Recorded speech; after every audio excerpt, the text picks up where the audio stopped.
শিং মাছ দিয়ে করলা ভাজি একটা অসম্ভব মজাদার খাবার।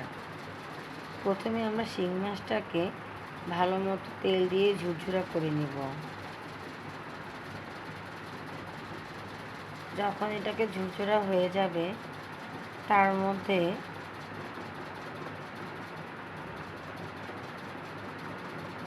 আর একটু বেশি করে তেল দিতে হয়, কারণ এটা ঝুরঝুরা করতে অনেক তেল লাগে।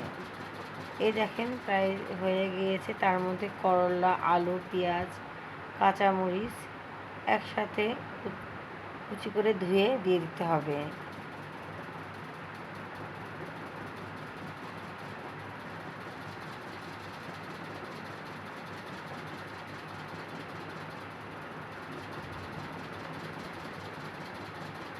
হলুদের গুঁড়ো আর লবণও দিয়ে দিতে হবে।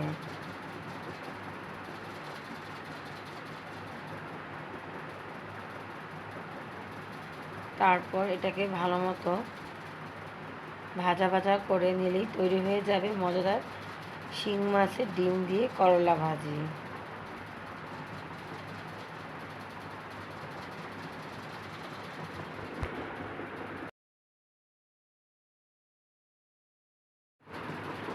এই যে মজাদার শিং মাছের করলা ভাজি ডিম দিয়ে, অসম্ভব মজাদার একটা খাবার।